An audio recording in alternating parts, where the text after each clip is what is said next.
Halo guys, kembali lagi di channel Bro Review. Dan di video kali ini kita akan membahas salah satu raket dari brand Yonex. Kita simak video selengkapnya.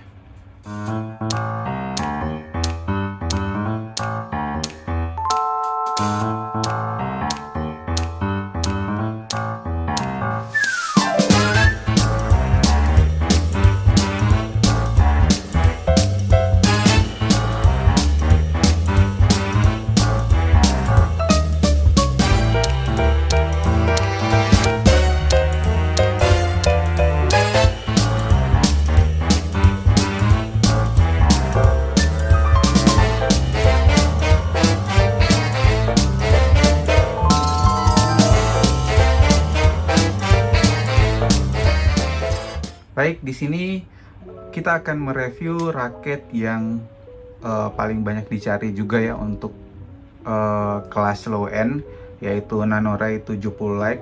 Dan untuk Nanoray 70 Lite ini special edition untuk legenda Indonesia, yaitu Rudy Hartono. Dan untuk pembeliannya sendiri kita akan mendapatkan tas seperti ini 1R dan juga senar ya, tergantung dari toko. Biasanya ada BG5 match ataupun BG6, itu tergantung. Tapi saran saya lebih baik kalau untuk senar lebih baik di upgrade. Untuk pembeliannya itu biasanya bisa di custom di toko, jadi silakan berkomunikasi dengan toko untuk upgrade senarnya. Lebih bagus lagi kalau kita pakai senar yang agak lebih mahal sedikit. Oke. Di sini kita lihat untuk bonusnya sendiri, ini tas seperti ini modelnya. Ya standar lah untuk bonus.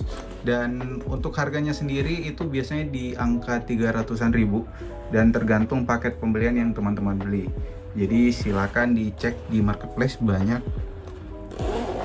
Nah, di sini kita langsung lihat saja raketnya. Oh, sebelum ke raket, ternyata ini tasnya udah termo. Kita bisa lihat di dalamnya udah termo. Jadi kegunaannya biar suhu udara di dalam tas itu tetap terjaga, menghindari raket catnya kelupas. Lebih baik pakai tas yang sudah termo. Oke. Kita bukan mau bahas tas, kita bahas raket, langsung lanjut. Dan untuk raketnya sendiri, ini warnanya seperti di video ini, warnanya black ya, warna hitam. Oke, dan di sini bagian framenya didominasi dengan warna hitam. Untuk pertama masalah desainnya, di bagian bawah ini ada logo Yonex-nya. Untuk desainnya sendiri cakep-cakep aja sih, maksudnya nggak kelihatan murahan, masih enak dilihat ya di sini. Di sini ada tulisan Rudy Hartono, Nanoray 70 Lite, made in China, di develop di Jepang. Oke. Dan untuk spesifikasi dari raket ini, kita mulai pertama dari beratnya dulu. Oke. Ini sudah terpasang senar dan belum sama sekali dipasangkan grip. Ini masih grip bawaan dan kita coba timbang. Oke, itu ada di angka 80,3 gram. Karena ini sudah terpasang senar, jadi seharusnya kan dia 5U atau 78, tapi karena sudah dipasang senar 80. Jadi untuk spesifikasinya tepat ya di angka 5U. Dan untuk frame materialnya ini sudah full grafit semua, framenya dan juga shaftnya ini sudah full grafit. Dan untuk shaftnya di sini sesuai dengan spesifikasi medium. Oke. Maksimal tension dari raket ini ada di angka 30 lbs. Nah, di sini kita bisa lihat 30 lbs, 5U G5. Kemudian chromatnya jumlahnya ada 72.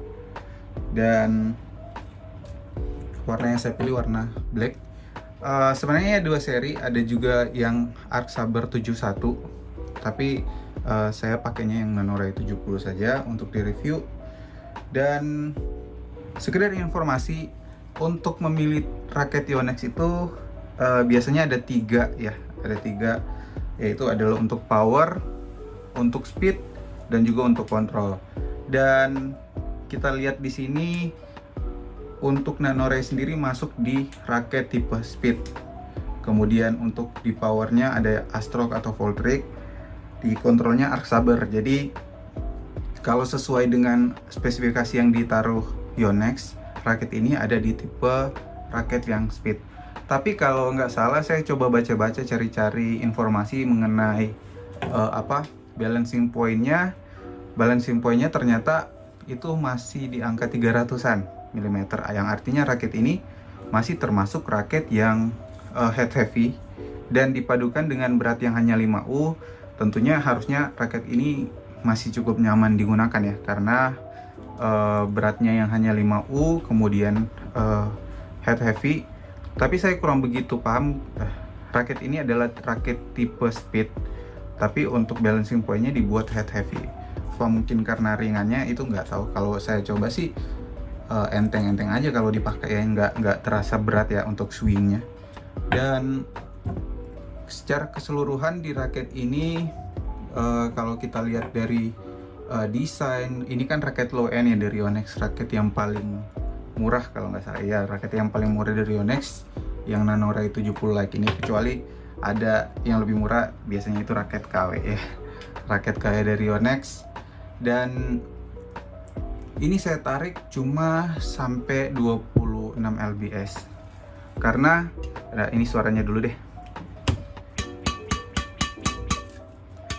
Nah, ini 26 lbs, kurang begitu nyaring suaranya. Dan kenapa ditarik cuma 26 lbs? Karena kemarin pengalaman saya waktu pakai raket Yonex yang harganya cuma di bawah 500.000, itu ditarik 28 lbs, itu framenya berubah, itu bagian frame raketnya itu berubah, nggak tahu kenapa, jadi kayak agak miring ya. Kurang tahu itu masalahnya apa, tapi pas dipakai ya masih bisa dipakai, cuma nggak enak dilihat aja. Jadi itu kenapa saya cuma tarik di 26 lbs, menjaga agar raketnya nggak cepat rusak ya. Dan pastinya kalau harganya di angka hanya 300.000, kita juga lebih baik berjaga ya untuk nggak terlalu tarik sampai tensionnya tinggi, karena ya kita tahu kalau kita tarik terlalu tinggi untuk tensionnya bisa cepat merusak raket. Atau minimal sekedar rekomendasi juga, kalau di tempat pasang senar, lebih baik teman-teman kalau mau beli raket itu minta dipasang 4 simpul untuk senarnya, karena biasanya kalau diikat di 4 simpul itu tekanan di bagian framenya itu lebih merata. Jadi di sini contohnya ada di sini, jadi tekanan di framenya itu merata. Kemudian untuk sweet spotnya itu pasti akan berada di tengah. Dan kalau kita tarik 2 simpul itu biasanya bebannya lebih banyak ke sebagian frame. Jadi lebih baik minta ditarik 4 simpul, kita nambah 15-20.000, tapi raketnya awet ya, dipakai untuk lama. Jangan 2 simpul baru pakai sebentar udah rusak.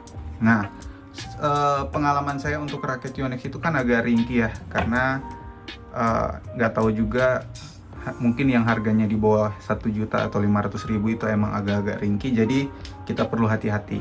Nah, secara keseluruhan raket ini memang cocok digunakan untuk pemain yang tipe bermain cepat, tapi tidak mau kehilangan juga power dari raket. Jadi teman-teman yang powernya lemah, itu kita lebih baik coba raket yang nggak terlalu berat, menyesuaikan dulu, kemudian pakai tarikan gak usah terlalu kencang, dan coba raket yang beratnya hanya 5U yang agak ringan. Jadi lebih enak untuk main, nggak cepet capek.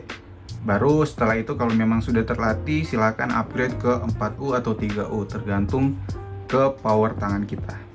Nah, next time kita bakal compare ini dengan Li-Ning Super Series 2020. Harganya yang sama, tapi dengan spesifikasi berbeda, dua brand ternama di dunia. Jadi kita coba compare. Nanti teman-teman bisa subscribe channel ini biar nggak ketinggalan infonya. Nanti saya coba buat mungkin 1-2 minggu, saya mau tes raket ini dulu nanti di lapangan, kemudian akan di compare dengan Li-Ning Super Series 2020. Kita lihat mana yang lebih baik, dan saya bakal rekomendasikan tentunya raket mana yang lebih cocok ke teman-teman semua. Oke, dan jangan lupa subscribe, like, komen video ini biar kita terus berkembang dan terus membuat video-video menarik tentunya. Oke, terima kasih.